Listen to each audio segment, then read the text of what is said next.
সংবাদগুলো আপনি দেখেছেন। আসলে ফেরার পথ কি আসলে এতটা সহজ কিনা? ধন্যবাদ। ফেরার পথটা আসলে খুবই সহজ, অল্প একটু দূর, বেশি দূরে না তো আপনার। সে চাইলে আসাম সীমান্ত দিয়ে ঢুকতে পারবে, পশ্চিমবাংলার সীমান্ত দিয়ে ঢুকতে পারবে, সে চাইলে বিমানে আসতে পারবে।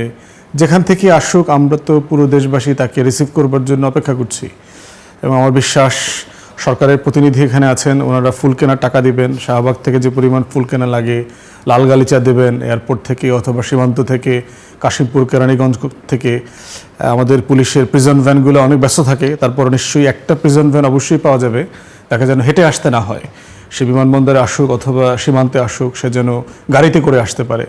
আমার বিশ্বাস পুলিশের কাছে এনাফ হাতকড়া আছে, তারা এত আসামির মধ্যেও তাকে একটা হাতকড়া পরানোর ব্যবস্থা করতে পারবেন। তো সার্টেনলি এটা খুবই ইজি একটা ব্যাপার। তো উনি আসুক, আমরা চাই উনি আসুক। মানে উনি বারবার আসি আসি বলে জ্যোৎস্না ফাঁকি দিয়েছে, মানে এর দরকার নাই তো। দেখা যদি না দাও বন্ধু, কথা কইও না। আমরা সবাই তাকে দেখতে চাই, সে আসুক দেশে, সে বাংলাদেশের নাগরিক তো, মানে at the end of the day.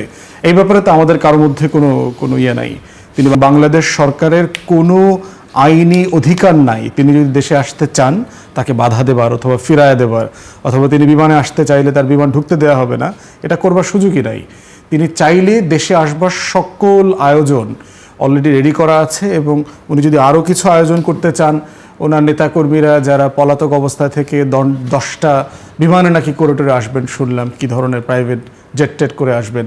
সবাই আসুক, আমরা সবার জন্য প্রিপেয়ার। তো সবাই বাংলাদেশি নাগরিক ফিরে আসুক এবং ওনার পরিবারের সদস্যরা তাড়াতাড়ি ফিরলে ভালো হবে। কারণ পত্রিকায় দেখলাম যে উনি সর্বশেষ 3-4 তারিখ পর্যন্ত এনশিওর করেছেন শেখ পরিবারের চাকর বাকর, পিয়ন, পাইক পেয়াদা যারা আছে এরা পর্যন্ত পালাইছে কিনা। পালানোর পরে এনশিওর করার পরেই তিনি ইন্ডিয়ার সাথে ডিল করে ইভেন সীমান্ত ডিলও করছেন। এই যে দেখেন, হাজার হাজার 50,000-এর উপর লোক পালাইছে সীমান্ত দিয়ে। বিএসএফের গুলিতে একটা লোক মরল না কেন? লোক মারা গেছে হিউম্যান ট্রাফিকিং, অন্য টাকা পয়সা লেনদেনের যারা মানুষ পাচার করে তাদের গোলাগুলিতে 1-2টা আওয়ামী লীগের নেতা মারা গেছে। বিএসএফের গুলিতে মারা গেল না কেন? কারণ বিএসএফ অ্যালাউ করছে আওয়ামী লীগের নেতাদের পলায়ন করাটাকে। এবং আমাকে ইন্ডিয়ান বেশ কিছু সোর্স বলছে যে আপনারা ভিসা দিচ্ছেন না কেন? তারা তো বলতেছে যে আমরা বিদেশি নাগরিক হিসাবে পশ্চিম বাংলায় 50,000-এর বেশি নাগরিক একসাথে আমরা অ্যালাউ করি না, আমরা ভিসাটা এমনভাবে প্রসেস করি আর কি। তো আওয়ামী লীগ পালানোর পরে এই সংখ্যাটা 50,000 পার হয়ে গেছে। এখন তাদেরকে তো সার্ভেলেন্সের ভিতর রাখা লাগে, তাদেরকে তো সিকিউরিটি গোয়েন্দা নজরদারির মধ্যে রাখা লাগে। এর বেশি লোক আসলে আমরা এটা আসলে ম্যানেজ করতে পারবো না, আমরা তাদেরকে সার্ভেলেন্সের মধ্যে রাখতে পারবো না। এবং এই জন্য দেখবেন যে তারা অ্যালাউ করেই এই ক্রাউডটা কিন্তু কন্ট্রোল করেছে। কিছু মুম্বাইতে পাঠাইছে, কিছু দিল্লিতে পাঠাইছে, টাকা পয়সা যার যেভাবে সামর্থ্য আছে সব কিছু মিলায়। তো আমরা বোধ করছি যে ওনার ফিরতে তো এটা ওনার শুধু সদিচ্ছার ব্যাপার। উনি ওনার পরিবার, ওনার পাইক পেয়াদা, ওনার আত্মীয় স্বজন সবাইকে নিয়ে ফেরুক, আমরা কোনো সমস্যা দেখতে পাচ্ছি না। আচ্ছা, আমরা একটু আরেকটা বিষয় যেতে চাই। বিশ্বব্যাপী রাজনীতির ইতিহাসই তো আসলে দেখা যায় যে যারা বিভিন্ন অভ্যুত্থানের মধ্য দিয়ে আসলে ক্ষমতাচ্যুত হয়েছেন বা পালিয়ে গেছেন বিভিন্ন দেশে, তাদের ভেতরে হাতে গোনা 3 থেকে 4 জনের আসলে পরবর্তীতে তারা ফিরতে পেরেছিলেন এবং ক্ষমতায় বসেছিলেন। বেশিরভাগই স্বাস্থ্যের মুখোমুখি হয়েছেন, আর অনেকে যেসব দেশে তারা রাজনৈতিক আশ্রয় নিয়েছেন তারা সেখানে মারা গেছেন। তো আসলে এই যে ফিরে আসার বিষয়টা কেন বারবার হঠাৎ করে আওয়ামী লীগপন্থী যারা আছেন তারা এই জায়গাটাতে কেন বারবার একই কথা বলছেন যে ডিসেম্বরে ফিরে আসবেন? দেখেন, ওই যে গণ অভ্যুত্থানে পালানোর পরে কোনো স্বৈরাচার ক্ষমতায় ফিরে আসে নাই। দক্ষিণ আমেরিকার 1-2টা ঘটনার কথা যেটা বলা হচ্ছে সেটা হচ্ছে সেনাবাহিনীর কুয়ের কারণে সে ক্ষমতাচ্যুত হয়েছে, গণ অভ্যুত্থানের কারণে। ফিলিপাইনে মার্কোস জুনিয়রের কথা বলা হচ্ছে। মার্কোস জুনিয়রের তো আপনার গণ অভ্যুত্থানে 80-র দশকে সে তো ক্ষমতা থেকে পালায় নেই, সে তো বাচ্চা ছেলে, সে বিদেশে বড় হয়েছে। 30-35 বছর পরে সে এসে দল করেছে, রাজনীতি করেছে, গণতন্ত্র করেছে, ভোটে জিতে এসছে। অতএব পতিত কোনো স্বৈরাচার ফিরে আসে নাই। এর কাছাকাছি এক্সাম্পল বললে আমাদেরকে এরশাদকে বলতে হবে। এখন আমি 90-এর স্বৈরাচার বিরোধী আন্দোলনকে অনেকে গণ অভ্যুত্থান বলে, আমি এটাকে গণ অভ্যুত্থান বলি না, এটা স্বৈরাচার বিরোধী আন্দোলন ছিল। এরশাদের এখানে পতন হয়েছে এবং এই পতনটা এরকম কোনো ভায়োলেন্ট কিছু হয়নি। এরশাদের পুরো 9 বছরের টেনিউরে আমি যতটুকু জানি 30 জনের বেশি লোক মারা যায় নাই পুরো 9 বছরে। তার ব্যাপারে অনেক কথা বলা হয় না, স্বৈরাচার, গুলি করে লোক মারছে, হ্যাঁ সত্য, ঢাকাতে মিছিলে গুলি করছে, আওয়ামী লীগের প্রোগ্রামে চিটাগাংয়ে গুলি করে লোকজন মেরেছে, সব মিলিয়ে 30 জনের বেশি হবে না। 100-র উপরের লোক পার ডেতে হত্যা করেছে হাসিনা, এইরকম দিনের সংখ্যাও কয়েক ডজন। মানে পার ডেতে 100-র উপর লোক সে হত্যা করেছে, এরকম দিনের সংখ্যা কয়েক ডজন। তাহলে সেই রকম একটা জায়গায় গণহত্যা করে তিনি আবার ক্ষমতায় ফিরবেন এমন ঘটনা যদি কখনো ঘটে থাকে, তাহলে পৃথিবীর আমাদের যে ইতিহাস পড়া, আমাদের যে রাষ্ট্রবিজ্ঞান, সোশ্যাল সায়েন্স, এগুলো সব কিছু আবার নতুন করে আমাদের পড়তে হবে এবং এগুলো রিভাইজ করতে হবে আবার। তারপরে হচ্ছে যে তাহলে ফেরার আলোচনা কেন? ফেরার আলোচনার একটা বড় জায়গা হচ্ছে আওয়ামী লীগের বয়স দেখেন, 49 সালে দল তৈরি হওয়া একটা দল, যাদের আংশিক একটা অংশের নেতৃত্বে বাংলাদেশে মুক্তিযুদ্ধ হয়েছে। এই দলটা দিল্লির পারপাস সার্ভ করতে পেরেছে সাকসেসফুলি, যে কারণে লম্বা সময় সে ক্ষমতায় থেকেছে, প্রায় 25-26 বছর। জাতীয় পার্টি যোগ করলে এটা 9 বছর। এই টিম বি টিম হিসাবে তারা একসাথে কাজ করেছে। তাহলে এত লম্বা সময়ে যারা ক্ষমতা কাঠামোতে ছিল, এবং এই ক্ষমতা কাঠামোর তো একটা বিশাল এস্টাবলিশমেন্ট তার আছে এই রাষ্ট্রে, তার বিশাল চাটুকার গণমাধ্যম আছে, সাংবাদিক আছে, বুদ্ধিজীবী আছে, পেশাজীবী আছে, সকল পেশায় তার লোক আছে। অতএব এই বিশাল গোষ্ঠী তো সাডেনলি আপনার নাই হয়ে যাবে না, তার তো একটা ভয়েস আছে। তার এই ভয়েসটা এখন ট্রমার মধ্য দিয়ে যাচ্ছে। এই সোশ্যাল পাওয়ার, এই সোশ্যাল এস্টাবলিশমেন্ট রিপ্লেস করতে একটা সময় লাগবে। এই সময়টা পর্যন্ত কি হচ্ছে? আলোচনাটা হচ্ছে, তর্কটা হচ্ছে, এই মানুষগুলো আসলে কোথায় আছে, কিভাবে আছে। সে ঝটিকা মিছিল করছে, সে কদিন আগে দেখলেন টেলিগ্রাম গ্রুপে 400-র উপরে আওয়ামী শিক্ষক বিভিন্ন বিশ্ববিদ্যালয়ের, তারা টেলিগ্রামে সিক্রেট গ্রুপ করে তারা সেখানে মিটিং টিটিং করছে। শেখ হাসিনার হোমকামিং, প্রত্যাবর্তনকে কেন্দ্র করে তারা কি করবেন না করবেন, মিছিল মিটিং করবেন। তো এখন আবার বিশ্ববিদ্যালয়গুলোতে তদন্ত কমিটি শুরু হয়েছে। ঢাকা বিশ্ববিদ্যালয় দেখলাম 6 জনকে ইতিমধ্যে সাসপেন্ড করেছে তারা, বাকিদের ব্যাপারে তদন্ত চলছে। আমরা দেখি আওয়ামী লীগের মানে মানে মানে হাড় অথবা ঘাড় কতটুকু মোটা, কতদিন তারা এটা। যত চুক্তি থাকুক না কেন, ভারতের যদি সদিচ্ছা না থাকে, সেক্ষেত্রে নানান ধরনের অজুহাত সামনে আসবে। এই যে গতকাল শেখ হাসিনা অডিও ভার্সনে তার বক্তব্য উত্থাপন করলো, দেখেন এর প্রেক্ষিতে কিন্তু বাংলাদেশ সরকারের পক্ষ থেকে আমাদের পররাষ্ট্র মন্ত্রণালয় তারা কিন্তু শক্ত অবস্থান নিয়েছে বিবৃতি প্রদানের মাধ্যমে, সেটি অবশ্যই আপনিও দেখেছেন। শেখ হাসিনার এই যে আস্ফালন, এই আস্ফালন করার আসলে সুযোগটা কেন পাচ্ছে সেটি নিয়ে আমি একটু বলি। দেখেন, আমরা গণ অভ্যুত্থানের শক্তি, আমাদের ভিতরে এক ধরনের অসম সম্পর্ক এবং বলা যায় সাংঘর্ষিক সম্পর্ক বিদ্যমান, এবং আমাদের অন্তর্বর্তীকালীন সরকার সেটি সংস্কার নিয়ে বলেন, সংবিধান নিয়ে বলেন, রাষ্ট্রপতি নিয়ে বলেন, বা নানান ইস্যুতে, এমনকি গণ অভ্যুত্থানের কৃতিত্ব, এসব নিয়ে আসলে এক ধরনের অনৈক্য সৃষ্টি করে রেখে গেছে। আমাদেরকে তারা কোনো সমতায় বা কোনো ধরনের মানদণ্ডে আসলে তারা আমাদেরকে রেখে যেতে পারেননি, যে কারণে এখন আমাদের ভিতরে ব্যাপক বিতর্ক, তর্ক বা সাংঘর্ষিক অবস্থান পরিলক্ষিত হচ্ছে। তো এই সুযোগে শেখ হাসিনা ভাবছে যে গণ অভ্যুত্থানের শক্তি তারা তো বিভাজিত, সুতরাং এখন হয়তো আমি ফিরতে পারবো, এবং সে মনে করছে যে যেভাবে আসলে বাংলাদেশে বিরোধী দল তারা 1 মিনিটে সরকার ফেলিয়ে দিবে, কেউ বা বলছে 7 দিনে, কেউ বা বলছে আপনার 24-এ বর্ষা বিপ্লব হয়েছে, 26-এ আবার বর্ষা বিপ্লব হবে, মানে বিএনপি সরকারের পতনের জন্য। একটা বিষয় আমি পর্যবেক্ষণ করছি, সেটি হলো যে আওয়ামী লীগের ভাষা আমাদের ভাষা আর বর্তমানে আমাদের অপোজিশনের ভাষার ভিতরে কোনো পার্থক্য নাই, মানে বিএনপি সরকারকে নিয়ে। মানে আওয়ামী লীগ চাই বিএনপি সরকারের পতন, আবার আমাদের জামাত ইসলাম সহ যে 9 দলীয় জোট, এখন তো 2 দল বের হয়ে গেছে, 9 দলীয় জোট, তারাও চায় আসলে বিএনপি সরকারের পতন। তো সব মিলে এই যে আমাদের অপোজিশন, তারা যেভাবে আসলে রাষ্ট্র পুনর্গঠনে সরকারকে সহযোগিতা না করে প্রতিনিয়ত হুমকি ধামকি দিচ্ছে, দেখেন দ্বন্দ্ব থেকে কিন্তু সংঘাত হয়। দ্বন্দ্ব যদি আমরা মীমাংসা না করতে পারি, সংঘাত অনিবার্য। তার মানে কি, এখন সরকারি দল এবং বিরোধী দল, আমাদের ভিতরে দ্বন্দ্ব রয়েছে, এবং এই দ্বন্দ্ব কোথাও কোথাও সংঘর্ষও সৃষ্টি করছে। এটা যখন ব্যাপক মাত্রায় সৃষ্টি হবে, তখন সুযোগটা নেবে কে? আওয়ামী লীগ। এই যে আজকে এক ধরনের হঠকারিতা করেই আমাদের জামাত ইসলামের নেতৃত্বাধীন যে 9 দলীয় জোট তারা সচিবালয় ঘেরাও করলো। সেখানে দেখলাম যে জামাতের আমির হয়তো জামাত এবং শিবিরের কর্মীরা আমার কাছে মনে হচ্ছে কোনো অঘটন ঘটাতে যাচ্ছিল, যে কারণে কী এমন ঘটলো যে জামাতের আমির আমাদের বিরোধী দলীয় নেতা ডাক্তার শফিকুর রহমান তাদের দলের একজন এমপি ডক্টর শফিকুল ইসলাম মাসুদ তার মানে কান বরাবর একটা থাপ্পড় মারলো, এমনকি তাকে ধাক্কা দিয়ে সরিয়ে দিল। দেখেন, এই যে একটা মিছিল নিয়ে তারা সচিবালয়ে গেল এবং সেখানে জামাত শিবিরের কর্মীরা খুব বিক্ষুব্ধ, তারা সচিবালয় ভেঙে ফেলবে, গেট ভেঙে ফেলবে, মারমুখী অবস্থানে। তার মানে তারা আসলে কোন অবস্থানে থাকলে তাদের নেতা তাদের একজন এমপিকে কানে থাপ্পড় মারে, মানে তাকে ধাক্কা দিয়ে সরিয়েও দেয়। তো এই সুযোগটা আমার কাছে মনে হয় যে ঠিক আছে, আজকে এটা স্মুথলি থেমে গেছে, তাই না? আমাদের বিরোধী দল তারা হয়তো তাদের যে নেতা সেই নেতার ভূমিকার কারণে বা প্রশাসনও বেশ শীতল ছিল বা কঠোর ছিল, যেটি হোক না কেন, ভবিষ্যতে যে সময় মনে করেন যে তারা এই যে সচিবালয় ঘেরাও করতে যাবে, এখন এই যে কর্মীরা সবাইকে তো আর আপনার চেক করে ঢোকানো যায় না মিছিলে।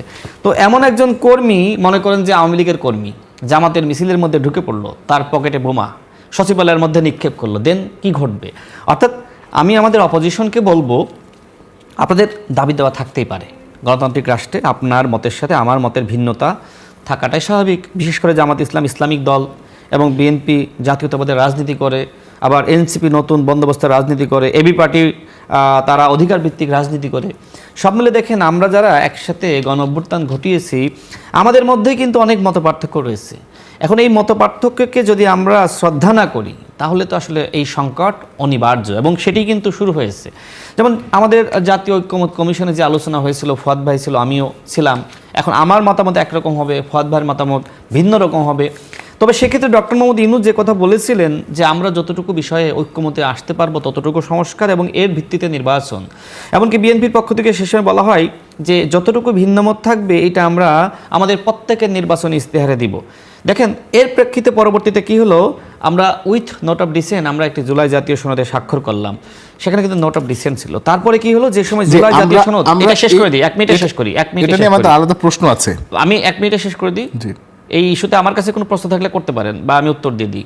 না, ঠিক আছে, আমার পৃথক প্রশ্ন আছে, আমরা একটা ছোট বিরতিতে যেতে, আমি 1 মিনিটে শেষ করলে বিরতিতে যেতে পারেন। জি প্লিজ। আচ্ছা, তো যে কথা বলছিলাম, পরবর্তীতে জুলাই জাতীয় সনদ বাস্তবায়ন আদেশ জারি করলো, এরপরে যে আমাদের কাছে জুলাই জাতীয় সনদটা দিল সেখানে নোট অফ ডিসেন্ট নাই। তার মানে কি, অন্তর্বর্তীকালীন সরকার বা সরকারের একটি অংশ পরিকল্পিতভাবে আমাদের ভিতরে এই যে দেখেন কেওয়াসটা তারা কিন্তু রেখে গেছে। তৃতীয়ত হলো, যে সময় গণভোটের অধ্যাদেশ জারি করলো, 4টা প্রশ্নে একটা উত্তর। আমার কথা হলো যে উইথ নোট অফ ডিসেন্ট এই জুলাই জাতীয় সনদের উপর ভোটে যেতে পারতেন, বা যে কোনো একটা প্রশ্ন আসতে পারতো, হ্যাঁ, হতেও পারতো যে এই ভিন্ন মতগুলোতে আমরা কি করব, হ্যাঁ বা না, আপনি চান কি না চান, সেক্ষেত্রে একটা ভিন্ন বাস্তবতা হতো। কিন্তু আপনি 4টা প্রশ্নের একটা উত্তর দিলেন, তখন কিন্তু বিএনপি সংগ্রামী মহাসচিব প্রতিবাদ জানিয়েছিল। দেখেন, বিএনপি যে নির্বাচন ইস্তেহার আপনি নিজেও চেক করতে পারেন, সেখানে স্পষ্টভাবে উল্লেখ করা আছে স্বাক্ষরিত জুলাই জাতীয় সনদের বাস্তবায়ন যদি এদেশের জনগণ আমাদেরকে ভোট দিয়ে দায়িত্বে বসায়। তার মানে কি, বিএনপির আগের অবস্থান এবং বর্তমানের অবস্থান কিন্তু একই আছে। হ্যাঁ, আমাদের বিরোধী দলের যে মতামত চিন্তা সেটাকে আমি শ্রদ্ধা জানাই, কিন্তু তাদের তারা যদি বিএনপিকে এইভাবে মানুষের সামনে তুলে ধরার চেষ্টা করে যে বিএনপি প্রতারণা করছে, প্রকৃতপক্ষে বিএনপি ওই সময় যা বলেছিল এখনো একই কথা বলছে। তার মানে কি, বিএনপি প্রতারণা করছে না, বরং অন্তর্বর্তীকালীন সরকার যে প্রতারণা রেখে দিয়েছিল বা অনৈক্য রেখে দিয়েছিল, সেই প্রতারণাকে পুঁজি করেই মূলত এখন আমাদের এই যে বিরোধী দল তারা কিন্তু এক ধরনের আন্দোলন করছে। তো এটা শেষ কোথায়?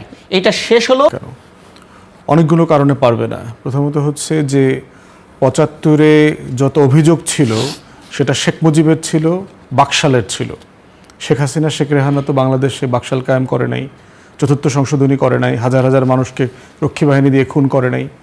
অতএব 76-এ, 80-তে, 81-তেও শেখ হাসিনা তো একটা নিরপরাধ মানুষ ছিলেন, যে সে তার বাবা স্বৈরাচার ছিলেন, তার তো আসলে কোনো অভিযোগ ছিল না। যেভাবে মার্কোস জুনিয়র ফেরত আসছে, তার বাবার অপরাধের কারণে তারা তাকে স্বৈরাচার বলতে পারছেন না। তো এই বাস্তবতায় তো আপনার একটা ফান্ডামেন্টালি ডিফারেন্ট জায়গা। দ্বিতীয়ত দেখেন 1/11-এর সময় কিভাবে সে ফিরেছে। 2 জায়গাতেই দেখবেন কমন জায়গায় বর্তমান, তখনকার 75, 81, 80 যেটাই বলেন, আর হচ্ছে 1/11, দেশি শাসক গোষ্ঠী চেয়েছে শেখ হাসিনা ফিরুক। বিদেশের বাংলাদেশে যত বন্ধু, গুরুত্বপূর্ণ ভরকেন্দ্র আছে ক্ষমতার, সবাই চেয়েছে শেখ হাসিনা ফিরুক। আওয়ামী লীগের নামে গণহত্যা, মানবতা বিরোধী অপরাধ দেশে বিদেশে মোটা দাগে এগুলো কখনো আলোচিত কোনো বিষয়বস্তু ছিল না। অতএব এই বাস্তবতাটা কিন্তু এইবার আর প্রযোজ্য না। এইবার হচ্ছে জাতিসংঘের মানবাধিকার কমিটির রিপোর্ট মোতাবেক আওয়ামী লীগ শেখ হাসিনার নেতৃত্বে গণহত্যা করেছে, 1400+ মানুষজনকে হত্যা করেছে। অতএব পৃথিবীতে গণতন্ত্র এবং মানবাধিকারের প্রতি যাদের কমিটমেন্ট আছে এমন কোনো দেশ আওয়ামী লীগের এই নেত্রীকে ফেরার ব্যাপারে ভয়েস রেজ করবে না। এই জন্য দেখেন না মাঝে মধ্যে বলা হচ্ছে এই যে সার্জিও গোর এসে দীনেশ ত্রিবেদীর সাথে দেখা করেছে, সাবের হোসেন চৌধুরীর সাথে গোপনে দেখা করেছে, তো নিশ্চয়ই তারা বলেছে, আলোচনা করেছে যে হাসিনাকে ফেরার বা একটা বন্দোবস্ত করেন না, এইসব আলোচনা করে নাই। বরং দিল্লি বিপদে আছে হাসিনাকে কিভাবে ভারত থেকে সরানো যায়। আপনাদের প্রথম দিকে মনে থাকার কথা, হাসিনা কিন্তু বরাবর চেষ্টা করেছে লন্ডনে যেতে, তা না হলে আমেরিকাতে যেতে। দুইটা রাষ্ট্র শুরুতে কেন ডিনাই করেছে? কারণ বাংলাদেশে সে গণহত্যা করেছে, যেটার ব্যাপারে তারা পক্ষ নিতে পারবে না, কারণ নিউ ইয়র্কে হচ্ছে জাতিসংঘের হেডকোয়ার্টার। অতএব এরকম একটা বাস্তবতায় আপনি চাইলেই হাসিনাকে বাংলাদেশে পুনর্বাসন করতে পারবেন না, তার কোনো বন্ধু নাই। দিল্লি কি হাসিনাকে করবে, পুষবে? পৃথিবীতে প্রত্যেক দেশের জন্য তার যে পোষ্য গোলাম স্বৈর শাসকরা থাকে, একটা সময় তারা বার্ডেন হয়ে যায়। রেজা শাহ পাহলভি, আজকে তো সময় কভার করবে আমি বলতাম, রেজা শাহ পাহলভি ইরান থেকে যখন পালালেন, বিমানে ফোন করে করে শুধু বন্ধু রাষ্ট্রগুলোকে ফোন দিচ্ছিলেন, অমুক রাষ্ট্র, England, Italy, America, France, Germany, তোমাদের জন্য আমি এইটা করেছি, তোমাদেরকে এই কন্ট্রাক্ট দিয়েছি, এই তেল দিছি, এই গ্যাস দিছি, তা আজকে আমাকে আশ্রয় দাও। কেউ দেয় নাই তো। শেষ পর্যন্ত অন্য স্বৈরাচারের দেশে গিয়ে মরতে হয়েছে। তো সেই জায়গায় হচ্ছে শেখ হাসিনার ব্যাপারে, শেখ হাসিনা ফেরত তো দূরের কথা, ইন্ডিয়া এখন মানে মানে মানে কুত্তা ঠেলার মতো অবস্থা হয়েছে আর কি, যে তার দেশ থেকে বাইর করতে পারে কিনা এখন। সেই চেষ্টার জন্য তারা অ্যাক্টিভলি চেষ্টা করছে। কোনো কোনো জায়গা থেকে আমরা এটাও শুনেছি ডক্টর দেবিশেটিকে নিয়ে আসছে, এনে মেডিকেল বোর্ড গঠন করে রিপোর্ট তৈরি করে তাকে কোনোভাবে মেডিকেল ট্রিটমেন্টের জন্য ছেলের কাছে যেতে দেওয়া যায় কিনা, এরকম একটা মানবিক কেস প্রিপেয়ার করবারও চেষ্টা চলছে। আওয়ামী লীগের নেতাকর্মীদেরকে দয়া করে একটু বলবো যে ব্লাড প্রেশার একটু নর্মাল করেন, মানে ইন্ডিয়া দিল্লির চোখ দিয়ে দেখবেন না, আপনারা একটু ভালো থাকার চেষ্টা করেন আর বাস্তবতাটা মেনে নেন যে বাংলাদেশ, আওয়ামী উত্তর বাংলাদেশে প্রবেশ করেছে, দিল্লির জন্য তাই। এবং দিল্লি খেলাটা কেন খেলছে? দিল্লি জানে যে আমরা আসলে হ্যাপি না তার এই দিল্লিতে অবস্থান এবং কার্যক্রম নিয়ে। আবার দিল্লির অ্যাম্বাসেডর বলছে যে আমরা প্রধানমন্ত্রীর জন্য অধীর আগ্রহে অপেক্ষা করছি, উনি কবে সফরে আসবেন। তো কন্ট্রাডিক্টরি পজিশন, এটা তো হতে পারে না। তাহলে আসলে বাস্তবতাটা সেটা না। দিল্লির সাথে দিল্লি এটা বুঝতে কষ্ট হচ্ছে, কিন্তু ডক্টর শশী থারুর রিপোর্ট যদি পড়েন, যিনি পার্লামেন্টে ফরেন অ্যাফেয়ার্সের স্ট্যান্ডিং কমিটির চেয়ারম্যান, কংগ্রেসের নেতা, উনি পরিষ্কার করে বলেছে যে 71-এর উপরে ভিত্তি করে, ওই মূল্যবোধের উপরে ভিত্তি করে আমাদের সম্পর্কটা রিভাইজ করতে হবে। গঙ্গা পানি চুক্তি শেষ হয়ে যাচ্ছে, এটাকে রিভাইজ করা দরকার। মানে পোস্ট আওয়ামী লীগ রিলেশনশিপটা বাংলাদেশের সাথে কি হবে সেটা ইতিমধ্যে আলোচনা হচ্ছে, এবং ওটাই একমাত্র উপায় যে আমরা আওয়ামী উত্তর বাংলাদেশে বসবাস করছি। জি, ধন্যবাদ। আমরা একটু একই প্রশ্ন রাশেদ খান আপনার কাছে, দিল্লি কি আসলে বিপদে আছে কিনা শেখ হাসিনাকে তাদের দেশে রেখে? না, দিল্লি এটা তো ফদ ভাই একটি অ্যাজাম্পশন করলেন। তবে আমার কাছে যেটি মনে হয়, যেহেতু শেখ হাসিনা দিল্লির প্রয়োজনে বা ভারতের জন্য অনেক কিছু করেছে, এবং শেখ হাসিনা নিজেই বলেছে যে ভারতকে যা দিয়েছি আজীবন মনে রাখবে, তো সেই জায়গা থেকে আসলে শেখ হাসিনার প্রতি এক ধরনের দয়া দেখাচ্ছে। এখন এই দয়া আসলে কত সময় দেখাবে, আন্তর্জাতিক কোনো চাপ যদি থাকে, সেক্ষেত্রে হয়তো ফুয়াদ ভাই যে কথা বললেন সেটির বাস্তবায়ন হতে পারে। তবে আমার কাছে মনে হয় যে হ্যাঁ, এখন এই মুহূর্তে ভারত চেষ্টা করবে বাংলাদেশের সাথে সম্পর্ক বিল্ড আপ করার, এবং ভারত চাইলেও রাজনৈতিক বা সাংস্কৃতিক কোনো ধরনের আগ্রাসন বা হস্তক্ষেপ আর চালাতে পারবে বলে আমার কাছে মনে হয় না। কারণ যেভাবে গণ অভ্যুত্থান হয়েছে, গণ অভ্যুত্থানের সময় মানুষের যে স্লোগান, সেই স্লোগানটা এরকম ছিল, যেমনিভাবে শেখ হাসিনার পতন চেয়েছে ঠিক একইভাবে দিল্লির আগ্রাসন থেকে মানুষ মুক্তি চেয়েছে। দেখেন, এই বাংলাদেশে একদম শেষের দিকে 2024-এর নির্বাচনের আগে অনেকগুলো আন্দোলন হয়েছে, এবং সেক্ষেত্রে ভারতীয় পণ্য বর্জন খুবই বাংলাদেশে একটি জনপ্রিয় আন্দোলন, এবং এই আন্দোলন রাজনৈতিক কর্মীরা, সাধারণ মানুষ, অ্যাক্টিভিস্ট অনেকেই করেছে। এবং পরবর্তীতে 24-এর যে একটি দামি নির্বাচন হলো, সেই সময় কিন্তু মানুষের মুখে স্লোগান ছিল, হাসিনা মোদির নির্বাচন বর্জন করো জনগণ। আমি এই স্লোগান দিয়েছি, ফুয়াদ ভাই দিয়েছে, আমরা যারা গণ অভ্যুত্থানের পক্ষে ছিলাম মোটামুটি সবার মুখে একই কথা। আমাদের যে অ্যাজাম্পশন ছিল যে বাংলাদেশে শেখ হাসিনা যে ক্ষমতায় রয়েছে এটা আওয়ামী লীগের জোরে না, এটা আসলে দিল্লির জোরে। এবং শেখ হাসিনা যে সাহসটা পায়, এই সাহসের মূলে ভারত। এখনো পর্যন্ত একই কথা বলছে তারা যে ভারত আমাদের সাথে রয়েছে। দেখেন, ভারতের উদ্দেশ্যে আমার যে বক্তব্য, ভারতের সাথে দেশের জনগণ সম্পর্ক চাই, সেটা মর্যাদা এবং সেটা আসলে সম্মানের সম্পর্ক। ভারত যদি মনে করে যে তারা বাংলাদেশে বর্তমানে যে দল ক্ষমতায় রয়েছে সেই দলের সাথে আওয়ামী লীগের মতো নতজনের সম্পর্ক করবে, বিএনপি এ ধরনের সম্পর্কে বিশ্বাস করে না। কারণ বিএনপির স্লোগান সবার আগে বাংলাদেশ। তার মানে এদেশের জনগণের স্বার্থকে সবার আগে গুরুত্ব দিতে হবে। এবং এটির প্রমাণ আপনি গতকাল পেয়েছেন কিভাবে, কতটা শক্তভাবে শেখ হাসিনা যে সেখানে কথা বলার সুযোগ পেয়েছে, এর প্রতিবাদ বাংলাদেশ জানিয়েছে। জি, অনেক অনেক ধন্যবাদ। আমরা একটা ছোট্ট বিরতিতে যাব, বিরতির পর যখন ফিরবো তখন থাকছে বাকি আলোচনা, আমাদের সঙ্গে থাকুন। বিরতির পর স্বাগত আরেকবার, দেখছেন নিউজ 24, চলছে নতুন বাংলাদেশ। আপনাদের সঙ্গে আছে রিশাদ হাসান, আমাদের অতিথিরা আমাদের সঙ্গে আছেন। আমরা একটা প্রশ্নে একটু চোখ রাখতে চাই। আজকে আমরা বেশ কিছু গণমাধ্যমে দেখতে পেয়েছি, একটা খবর এসেছে যে শেখ হাসিনা সহ তার পরিবারের যেসব সদস্যরা রয়েছেন তারা কোন কোন দেশে অবস্থান করছেন। সেখানে দেখা যাচ্ছে ভারত, দুবাই, আমেরিকা, ইউরোপ সহ বিভিন্ন উন্নত দেশগুলোতে তারা আছেন এবং তারা খুব বেশ ভালোভাবেই আছেন। তাদের অনেক নেতাকর্মীদের কথা বলা হয়েছে যারা জেলখানায়, কেউ ঘর ছাড়া, অনেকভাবে অনেক বিষয়গুলোকে ব্যাখ্যা করা হয়েছে। রাশেদ খান একটু বলবেন যে আপনি বিষয়টাকে কিভাবে ব্যাখ্যা করবেন? দেখেন, আমি যে তথ্য জানি সেটি হলো যে শেখ হাসিনার পতনের সিদ্ধান্ত সেনাবাহিনী বলেন বা অন্যান্য প্রশাসন বা রাষ্ট্রযন্ত্র, তারা মোটামুটি 1 আগস্ট থেকে সিদ্ধান্ত নেয় যে শেখ হাসিনাকে আর সমর্থন দেওয়া সম্ভবপর নয়। এবং শেখ হাসিনা যেভাবে নির্বিচারে গুলি করে মানুষ হত্যা করেছে, এদেশের জনগণকেও আসলে শান্ত করা যাবে না।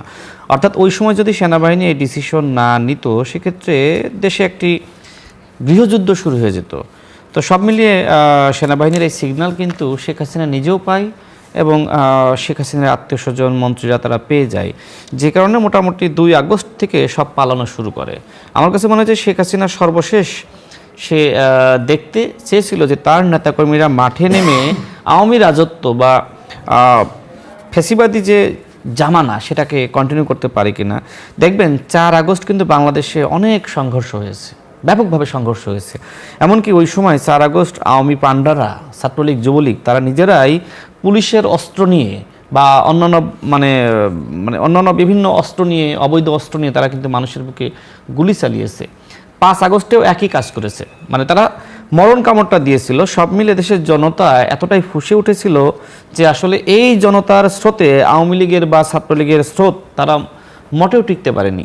তো আমার যে যতটুকু আমার কাছে তথ্যপত্র আছে যে মোটামুটি সেনাপ্রধান যেদিন 3 আগস্ট বলে যে আমরা ছাত্র জনতার বুকে কাউকে রক্ষা করার জন্য গুলি চালাবো না, আমরা স্বাধীনতা এবং সার্বভৌমত্ব এবং এদেশের জনগণের পক্ষে থাকবো, মোটামুটি ওই দিনই তো ফাইনাল হয়ে গেছে, তাই না? বাকি তো আসলে পরের 2টা দিন এক ধরনের আনুষ্ঠানিকতা। তো সর্বশেষ কথা হলো যে আমরা যে নতুন বাংলাদেশ পেয়েছি, এই বাংলাদেশকে যদি আমরা আসলে পুনর্গঠন না করতে পারি, আমরা বাংলাদেশকে যদি এগিয়ে না নিতে পারি, বাংলাদেশকে যদি উন্নত সমৃদ্ধ রাষ্ট্র হিসেবে আমরা বিনির্মাণ না করতে পারি, বা আমাদের শহীদের যে স্বপ্ন বা আহত যোদ্ধা, এমনকি যারা জুলাই গণঅভ্যুত্থানের শক্তি, আমরা যদি আসলে এই স্বপ্ন পূরণ করতে চাই, তাহলে আমাদের মধ্যে ন্যূনতম বিষয়ে জাতীয় ঐক্য দরকার। জি, অনেক অনেক ধন্যবাদ। ব্যারিস্টার ফুয়াদ একটু বলবেন একই প্রশ্ন। আওয়ামী লীগের নেতাকর্মীরা যারা দেশে আছেন, যারা সমর্থকরা আছেন, তাদেরও এই প্রশ্নটাকে সিরিয়াসলি বোঝা দরকার যে শেখ পরিবারের ছেলেমেয়েরা কেউ বাংলাদেশে বিয়ে করে নাই, সবাই বিদেশি, সাদা নাগরিক, অন্য ধর্মের লোকদেরকে বিয়ে করেছেন। 75 পরবর্তী বাস্তবতায় আওয়ামী লীগ ফিরে আসার একটা বড় কারণ হচ্ছে শেখ হাসিনা, শেখ রেহানা বাংলাদেশে শেখ মুজিবের রাজনৈতিক পরিবেশে বড় হয়েছেন। তারা দেখছে বাবা যে রাজনীতি করেন এবং বয়স, আজকে শেখ হাসিনার বয়স কিন্তু 80+ এবং তার অনুজ রাজবংশীয় রাজনীতি। আপনি এই ধারার বাইরে এনে তো আপনি অমুক চৌধুরী তমুক চৌধুরীকে ডাইনা রিফাইন্ড আওয়ামী লীগ করলে সেটা আওয়ামী লীগ হবে না। অতএব এই রাজবংশ থেকে রাজনীতি করবার মতো কোনো ব্যক্তি, সুস্থ বাংলা ভাষা জানে, বাংলাদেশ বোঝে, রাজনীতি কালচার বোঝে, তেমন কোনো ব্যক্তি নাই।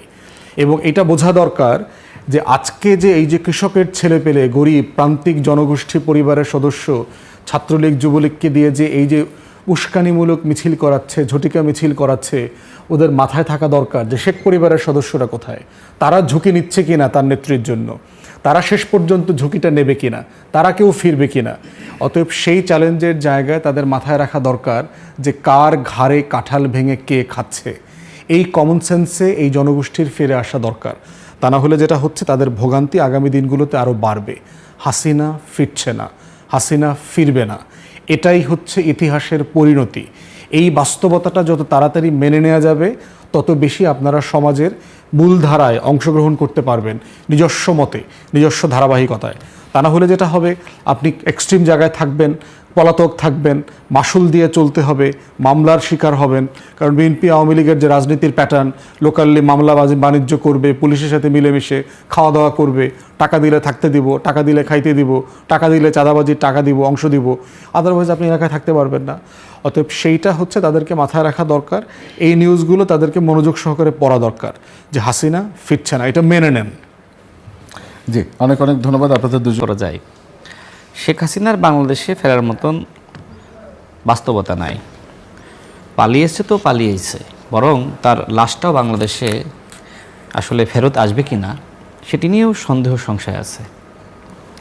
বাংলাদেশে যারা সরকারে আছে, যারা আমাদের অপোজিশনে আছে, হ্যাঁ আমাদের ভিতরে নানান বিষয়ে মত পার্থক্য থাকতেই পারে, কিন্তু সবাই কিন্তু গণ অভ্যুত্থানের শক্তি এবং সবার কমন শত্রু গণহত্যা, মানে যে গণহত্যা চালিয়েছে। সুতরাং এই গণহত্যার মাস্টারমাইন্ড শেখ হাসিনা বাংলাদেশে নিজেকে ফাঁসির কাস্টে ঝুলানোর জন্য ফেরাবে না, বরং আরেকটি ১১ তৈরি করা যায় কিনা সেই ধরনের অপচেষ্টা আছে। এবং সেই চেষ্টার অংশ হিসেবে ডিসেম্বর মাসে বাংলাদেশে আসবে এ ধরনের একটি ফাঁকা আওয়াজ মাঠে ছেড়ে দিয়েছে এবং সে দেখতে চায় যে তার নেতাকর্মীরা মাঠে নামে কিনা। একটি আলটিমেটাম দিয়েছে, ডিসেম্বরে ফিরবে। গতকাল সাংবাদিকরা, আমি যতটুকু বিবিসির যে সংক্ষিপ্ত পরিবেশন সেটি দেখলাম, সেখানে বিবিসি যেটি বলছে, তাকে সাংবাদিকরা প্রশ্ন করেছে যে আপনি কত তারিখে ফিরবেন। সে কোনো তারিখের কথা না বলে সে বলছে ডিসেম্বরেই ফিরব। এছাড়া আরেকটি যে মন্তব্য শুনলাম, গণহত্যার জন্য সে আসলে অনুতপ্ত কিনা, ক্ষমা চাই কিনা। সেক্ষেত্রে শেখ হাসিনা নিজে উত্তর না দিয়ে তার ছেলেকে দিয়ে উত্তর দেওয়ালো এবং সজীব জয় বলল যে যেমনিভাবে পুলিশের হত্যাকারীরা দায়মুক্তি পেয়েছে, ঠিক একইভাবে যারা গণহত্যা চালিয়েছে তারা ওইভাবে দায়মুক্তি চায়। মানে কি? মানে দেখেন, এত বড় অপরাধ করলো, এদের মধ্যে ন্যূনতম অনুতপ্ত বোধের জায়গাটা নাই। সুতরাং বাংলাদেশের জনগণ কিভাবে আওয়ামী লীগকে ফেরাবে, কিভাবে আওয়ামী লীগকে ক্ষমা করবে? আওয়ামী লীগ মনে করে যে আমরা অতীতে 21 বছর পরে ফিরেছি। দেখেন ওই সময়কার বাস্তবতা, ওই সময়কার মানে মানুষের যে চিন্তা চেতনা, এবং বিশেষ করে ওই সময় মানুষ তো এত বেশি আধুনিক ছিল না, তথ্য প্রযুক্তি এত বেশি স্ট্রং ছিল না। এখন মানুষের হাতে হাতে মোবাইল, এবং সবথেকে বড় বিষয় হলো সামাজিক যোগাযোগ মাধ্যম, তাই না? দেখবেন আমাদের প্রতি বছরেই ফেসবুক কিন্তু আমাদেরকে স্মরণ করিয়ে দেয় যে আসলে গত বছর কি ঘটেছিল। তার মানে কি? তার মানে বছর বছর অন্তত এই ডিজিটাল যে মাধ্যমগুলো আছে, যেটি সামাজিক যোগাযোগ মাধ্যম আমরা সবাই ব্যবহার করি, ঠিক নিত্য পণ্যের মতনই বলা যায়। প্রতিদিনই আমরা অসংখ্যবার আমরা এই ইউটিউবে বলেন, ফেসবুকে বলেন, আমরা এটা ইউজ করতেছি। আমাদের সামনে মানুষের যে চিৎকার, রক্ত, মানুষকে কিভাবে গুলি করে হত্যা করেছিল, এই দৃশ্যগুলো আমাদের সামনে প্রতিনিয়ত ভাসতেছে। তার মানে যতদিন আমার কাছে মনে হয় যে এই আধুনিক যুগের যে আপনার প্রযুক্তিগুলো আমাদের কাছে আছে, শেখ হাসিনা বা আওয়ামী লীগের রাজনীতি ফেরা আসলে সহজ হবে না। তবে সেক্ষেত্রে একটি চিন্তা হলো, যেটি নিয়ে অনেকেই কথা বলেছে, যে রিকনসিলিয়েশন, এটি নিয়ে আসলে কি করা যায়। দেখেন, আমাদের স্পষ্ট বার্তা হলো দল হিসেবে আওয়ামী লীগের বিচার হতে হবে, এবং যেটি ইতিমধ্যে আন্তর্জাতিক অপরাধ ট্রাইব্যুনালে সেই বিচার কিন্তু চলছে। তো সেক্ষেত্রে বিচারের পরে যদি দেখা যায় যে আওয়ামী লীগের অমক কোনো অপরাধ করে নাই, ওকে, আওয়ামী লীগের বাইরে যদি তারা কোনো দলে যুক্ত হতে চায় বা নতুন দল গঠন করে রাজনীতি করতে চায়, করতেই পারে। কিন্তু যে আওয়ামী লীগের পতন হয়েছে বাংলাদেশে আর দাফন হয়েছে দিল্লিতে, তার মানে কি আওয়ামী লীগ এখন লাশ হিসেবে তো কবরে গেছেই, ওইটার আসলে এখন কোনো অস্তিত্বও নাই, ওটা পচে গেছে, মাটির সাথে মিশে গেছে। সুতরাং আওয়ামী লীগের বা শেখ হাসিনার ফেরা এত সহজ হবে না। জি ধন্যবাদ, আপনার কাছে আবারও আসবো। আমি একটু ব্যারিস্টার আসাদুজ্জামান ফুয়াদ আপনার কাছে যাই। আপনি নিশ্চয়ই এই বিষয় সম্পর্কে বিভিন্ন গণমাধ্যমে যেসব সংবাদ এসেছে সে